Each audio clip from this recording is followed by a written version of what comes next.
Hello, I'm Tyrant, and in this video I want to theorize and speculate on what possible new subspecies or variants we could see in Monster and Rise Sunbreak.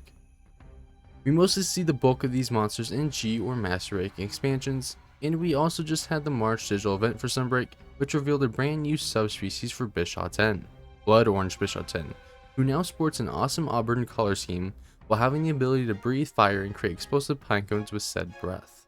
Now, this is only the first of many subspecies we're likely to see, and if we take a glance at the Rise newcomers, there is great potential for reinventing many of the monsters, especially the mid to lower tier monsters such as Somnacanth, Aknosom, and Tetranodon.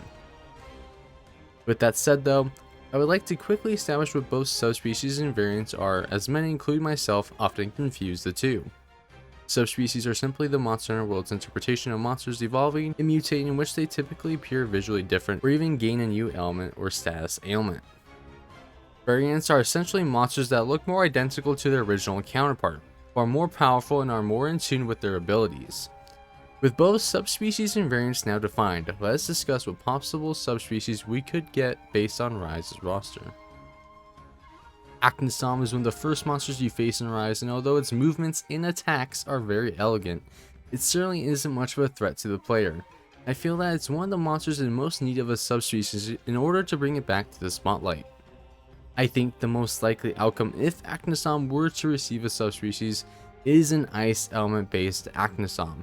In this video, we'll dub it the Frigid Blue Aknosom. The original Aknosom can be found in both the Shrine Ruins and Frost Islands, but it most interestingly boasts no feathers, even with the wings considered, as you can see the plate-like structures shaping its wings. Due to the bird wyvern's more reptilian-like nature, it is far more fitted for a climate such as the Shrine Ruins, which is presumably on the warmer and humid side. While not best suited for the Frost Islands, it can still find its way there due to other similarities between the maps, such as the shallow waters, which Aknosom most likely make use of to feed due to them sharing similarities with wading birds, with long legs and beaks. Since it seems that the Shrine Ruins align more with Aknosom's own needs, it could possibly gain an environmentally motivated adaptation due to the Frost Island's frigid environment. Due to it adapting to the colder climate, its appearance can visually change with emerging feathers or an azure colored motif to fit in with its environment. It also wouldn't need a flame sack to maintain such a high body temperature due to adaptations such as the feathers, thus losing the fire element for ice. Additionally, with the new Citadel map having a region dedicated to frosty cliffs, I think our proposed Frigid Blue Aknosom could be encountered there, given that there's areas with shallow water. Out of any of the base Rise monsters, the one that arguably borrows the most from Western folklore and Sunbreak's prominent theming is Somnacanth. Somnacanth is a mixture between Western and Japanese mermaids, as well as sea otters. Now, for Sunbreak, I have a bit of an interesting approach for this subspecies that I'll name Lullaby White Somnacanth. Visually, it will appear very similar to the original Somnacanth, but sporting a white color scheme playing into its lore regarding it being mistaken for a mermaid on moonlit nights. This version of Somnacanth will retain its signature sleep-inducing capabilities and the cracking shells, but introduce new moves based on its singing capabilities.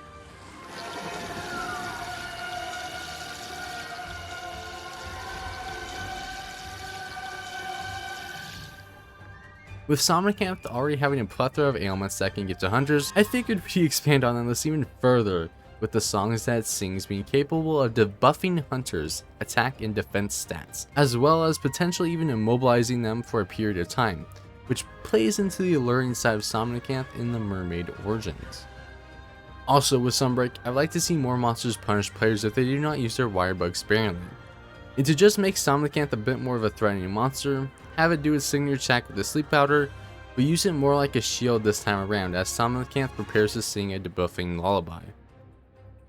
Thus, the player needs the wire bugs if they hope to reach Somnacanth or use this surrounding verticality to prevent the monster from performing its debuffing songs. Since Almudron is essentially bound to its mud gimmick, it's in the name, it would likely get a variant in which its capabilities are further increased. Almudron already excels at digging through land with its secreted golden mucus that dissolves the ground creating mud, but also its large claws that tear through the earth.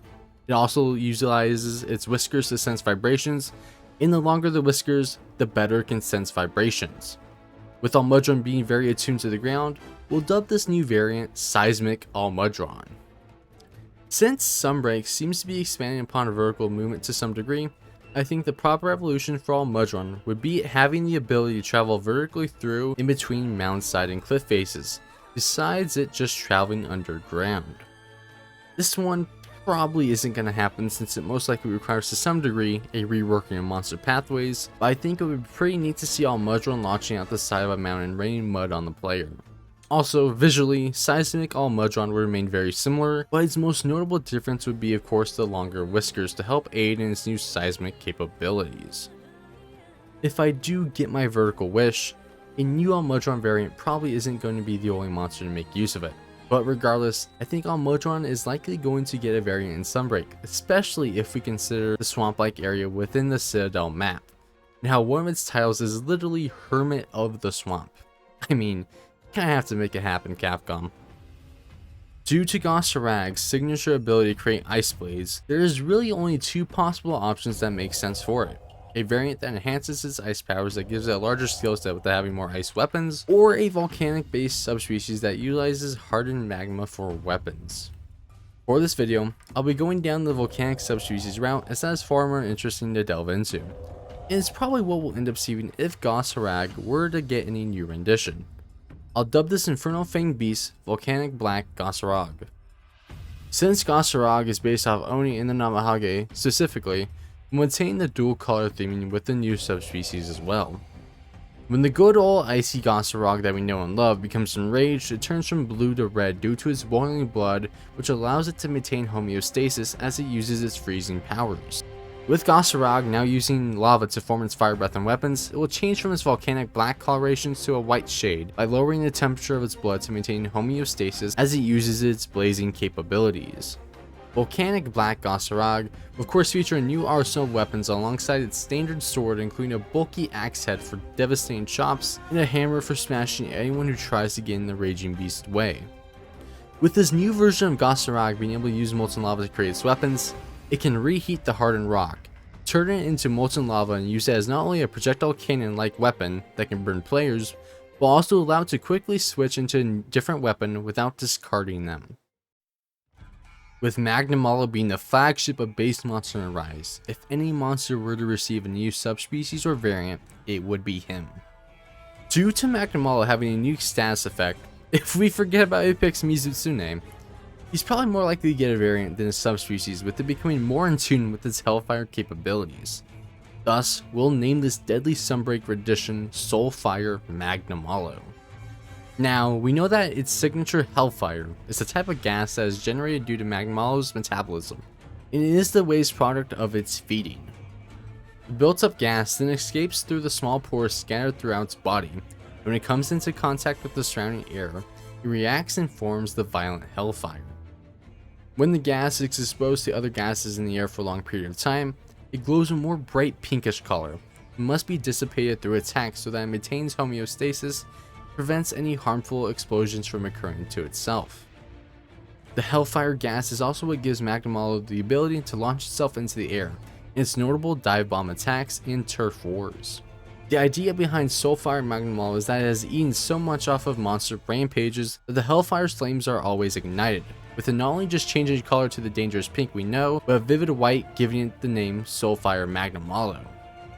In this souped up form, Soulfire Magnamalo is not only just extremely aggressive, but is capable of harnessing the true power of its volatile gas, and it can make use of it to perform more attacks to propel itself in the air and deal devastating damage to its foes, as well as cause immense explosions that cover an even wider range than the standard purple Hellfire did. Now, these are just the 5 conceptual subspecies and variant ideas that I came up with for Monster Rise Sunbreak, and I at least think parts of these monsters could make it into the final product, such as Somnacanth or an even more aggressive Magnamalo expanding on its aerial capabilities to combat players' wire bugs.